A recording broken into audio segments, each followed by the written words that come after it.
Naalala nyo pa ba ang very humble 3-point assassin na ito noong 90s hanggang 2000 era? Ang isa sa pinaka-shooter na European player at talaga namang masasabi natin na isa siya sa mga greatest shooter in NBA history. Saan mang pwesto sa 3-point area mga idol ay talaga namang maraming humanga sa kanyang mga quick release 3-pointer. Maraming pinakaba ito lalo na sa kanyang mga clutch 3-pointer. Well, kung sa ngayong era ay todo bantay kay Stephen Curry para hindi tumira ng tres. Noong 2000 era mga idol ay may PJ Stojakovic ang bantay sarado sa 3-point area. Kaya sa video natin ngayon ay ating pag-uusapan ng kwentong basketball ng 3-time NBA All-Star, 2-time NBA 3-point contest champion at 1-time NBA champion, ang 6'10" galing sa bansang Serbia na si PJ Stojakovic. Kaya tara mga idol, diretso na tayo.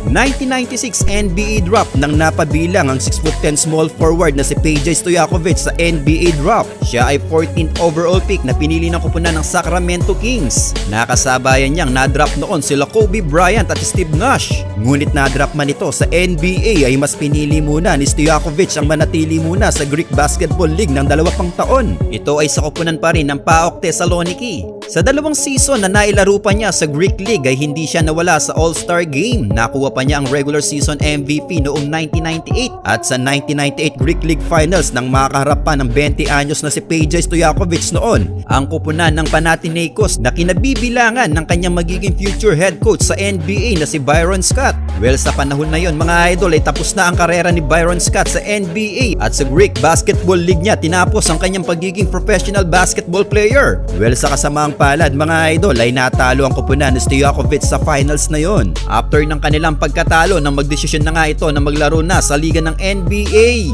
Kaya 1998-1999 season sa edad niyang 22 anyos nang sinimula ni Stojakovic ang kanyang rookie season sa NBA. Nakasama niya sa Sacramento Kings noon sila Jason Williams, Blake Divac at Chris Webber. Actually mga idol ay isa ng top contender ang Kings noon. Kaya nang maglaro siya sa kanyang rookie ay coming off the bench ang kanyang naging role sa koponan bilang backup small forward ni Corliss Williamson. Ngunit ganun pa man sa kanyang 48 games niyang nilaro sa kanyang unang season ay umaverage pa rin naman ito ng 8.4 points per game na medyo mababa pa ang kanyang 3-point percentage na may 32% pa lang. Nakatawid nga sila noon sa playoffs pero nalaglag sila sa round 1 kontra Utah Jazz. Sa kanyang first 2 seasons sa Sacramento Kings ay bench role lamang ito sa koponan until dumating nga yung pagkakataon ni Stojakovic nang matrade si Corliss Williamson sa koponan at mailagay na nga siya bilang starting small forward ng koponan. Kaya 2000-2001 season ay ang breakout season para kay PJ Stojakovic. Sa season ito mga idol ay tumalon sa 20.4 points per game ang kanyang scoring stats, umangat din sa 40% ang kanyang shooting sa 3-point area. Epektibo ang patambay-tambay sa 3-point line noon ni Stojakovic mga idol. Para itong Klay Thompson na minamanilang ang mga catch and shoot sa 3-point area. Hindi man gaano ka-athletic itong maglaro pero pinatunayan dito ni Stojakovic na may ibubuga siya lalo na pagdating sa kanyang shooting. Sayang nga lang at hindi niya nakuha ang most improved player sa season ito. Sa ganda ng kanyang pinakitang performance ay pumangalawa lang siya noon sa voting at nakuha nga noon ito ni Tracy McGrady. Ngunit ganun pa man mga idol ay natulungan nga noon ni Stojakovic na makatawid sa playoffs ang Kings. Katunayan sila ay pumangatlo sa West noon na nag-record ng 55-27 win-loss record. Nakabanggaan nila sa first round ng Phoenix Suns na tinaob din agad at di pinatagal ang serye. Ngunit sa semifinals nang makaharap nila ang naghahari noon sa West ang Los Angeles Lakers na pinamumunuan ng duo na si Kobe at Shaq. Well, guess what mga idol? Wala ni isa ang pinanalo ng Kings dahil winalis lang sila ng Lakers noon nang walang kahirap-hirap. 2001-2002 season ang masasabi natin na isa sa pinakamagandang season ni Stojakovic sa kanyang karera. Sa tulong ni Stojakovic sa koponan na umaverage sa season ito ng 21.2 points per game at may 42% sa 3-point area ay pinagarian nga ng Kings noon ng Western Conference. Sila ang nag-number 1 seed na mayroong 61-21 win-loss record at sa ganda nga ng kanyang nilaro noon, siya ay nakasama sa kanyang unang All-Star Game appearance. 3 beses siyang nagkaroon ng appearance sa All-Star Game mga idol. Ito ay from 2002 hanggang 2004. Well, sa kanyang unang All-Star appearance ang siya ding paglahok niya sa NBA 3-point contest na kung saan siya din ang itinanghal noon na 3-point contest champion. Actually mga idol ay back-to-back niyang nakuha ang 3-point contest champion dahil siya din ang nagkampiyon ng 2004. Well, balik tayo sa season ito. Well, sa ganda nga ng tinakbo ng kanilang regular season ay na-maintain nila ang kanilang nilalaro hanggang playoffs. Sa round 1 pa lang ay nilampaso nila kaagad ang Utah Jazz. Sa semis naman ang padapain nila ang Dallas Mavericks. Ngunit sa Western Conference Finals nang makabanggaan nilang muli ang nagwalis sa kanila sa nakaraang playoffs ang koponan ng Los Angeles Lakers. Sa first 2 games ng kanilang serye ay hindi nakalaro sa Stojakovic dahil sa kanyang natamong sprained ankle injury. Ngunit kahit wala ito ay nanatiling maganda ang nilalaro ng Kings noon. Sa bakbakan nilang ito ay hindi na pumayag ang Kings noon na maulit ang pagwalis ng Lakers sa kanila.